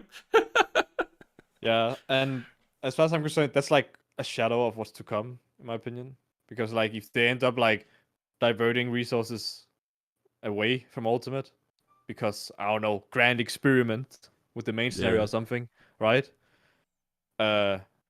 Imagine the second raid tier, you're grinding as fuck, don't get told anything, and so you can find out, oh, from now on we're only doing one ultimate. Yeah. Like, bro, that would alienate people so badly. It is interesting that they've never actually said how many ultimates they would release an expansion. There's not a hard rule like, oh, we do 2 ultimates or 3 ultimates or 1. Yeah, because they haven't decided yet. Yeah, or they just don't want to say it in the risk that, you know, they fuck up again and can't release the second one. It was also, from a lot of the circles I'm in with like hardcore people, it's also surprising how many people were not expecting the ultimate to be on 0.3, or they were always like, you know, I still don't expect it. Not gonna believe it. Not gonna believe it. But yeah, they're like, I'm not expecting it. I'm sorry. So, But it always leads to the question of like, I think it's important for this to be here specifically on the second tier because going back to the topic of gear, if there's no ultimate, then Why why am I gearing? gear? And Well- at least at the end of the expansion, you have the argument of, it's the final gear of the expansion. But in like tiers like the first and second, it's like this is gear was gonna be Or if you're replaced. mentally damaged, it's for passes. Yeah, if you I hate mean, yourself, you can do that there too. is a new incentive now potentially with the 4-man savage, but we don't know how much gear that's actually gonna need. It's probably not gonna need in like actual base like ultimate does. So Yeah, especially because it's like, I mean, they're releasing this content, which is apparently unsynced for a reason, on the 8th week of Savage, yeah. which means normal groups who don't do split kills are only just getting their like business together now. Yeah. Oh, that's true. Yeah, it's kind of crazy. So yeah, I do think it's kind of tied to ultimates in a sense, like how fast people are gonna get bored. As long as the ultimates can keep the hardcore players entertained, then it's kind of fine. But it's not very like Savage is not very sustainable because Savage itself too is very cyclical, right? It's always kind of it's very safe. So when you have two systems on top of each other, the gearing is safe and Savage is safe. Well, as a hardcore player, then what do you have to look forward to, right? Yeah, what am I risking? Yeah. Basically, you do say it's playing it safe, but then there was also this tier. Yeah, I guess this tier was kind of. I would say it's still relatively safe though. Like it was By design wise. accident, at least. What are you referring to? The DPS check. The DPS check and nerf Yeah. of Oh. the final fight. Okay, as far as I'm concerned, I don't even give a shit about that because that is not the first time that has happened. That has happened in the past many, many times. It's just another case of people realizing, oh, we're not as good as we think we are. As far as I'm concerned. When the dev team is better at the game than the players, it's so Yeah, sad. because they use God mode. Oh my. Like that's all I have to say about it. Like, it's not to like bash anybody, but like, I mean, it's not. They have nerfed fights in the past many times. I'm not really shocked. I mean in like recent memory, but well, yeah, of course. I know it's this close to heart. I'm sorry. I'm sorry, but it's nothing new. True. But I think that's what we might be seeing. As long as the ultimate keeps the hardcore raiders happy, you probably won't see any changes to gear. And the casuals, because by the way, the casual can get bored of this too. Well, the thing with casuals is that, well, it's like Jin said, as long as we keep getting new players. So I guess the question becomes like, when does this game peak? I believe World of Warcraft peaked with Wrath of the Lich King. Like which expansion was that? Like how Yeah, many? Wrath. That was the second. third one. Second. Yeah, right. Yeah, it was second. Never mind. Second expansion, not. So isn't it kind of impressive that 14 is on its fourth and it's still climbing? Like when is it actually gonna peak? I mean, it has to peak at some point. One second, I need to check the stock market.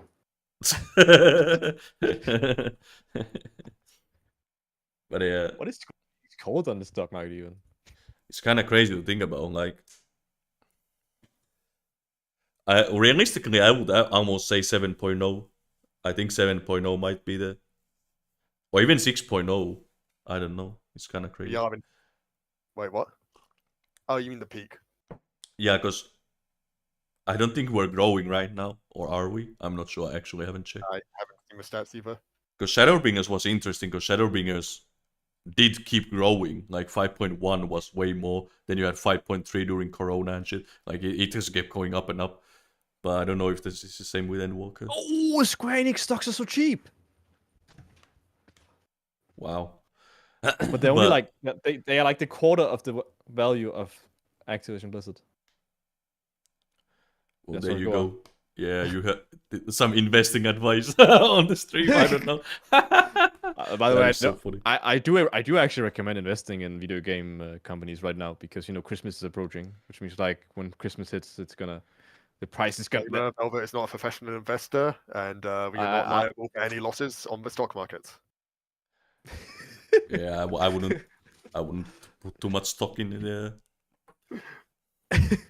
Anyways, yeah, go on. Well, I think that's kind of it, right?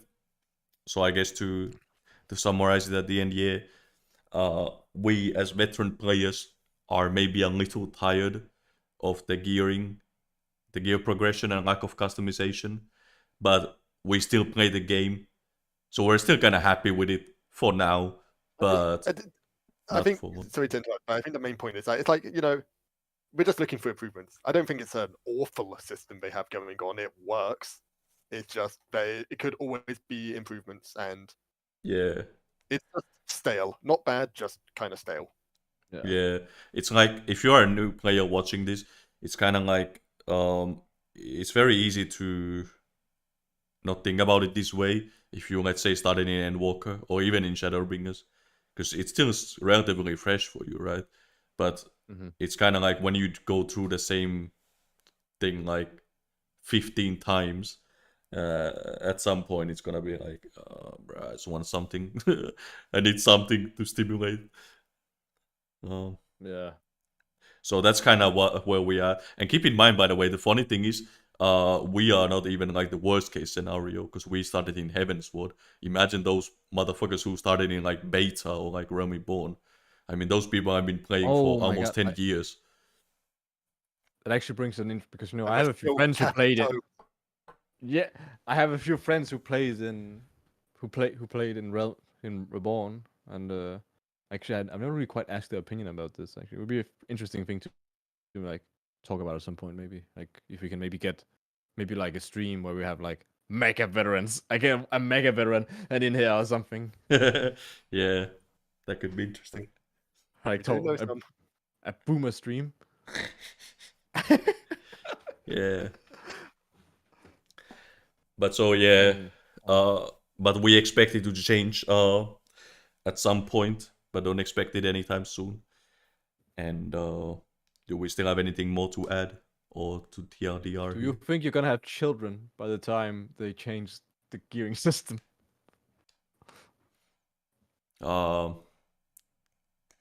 I don't. Yeah, I think I'm.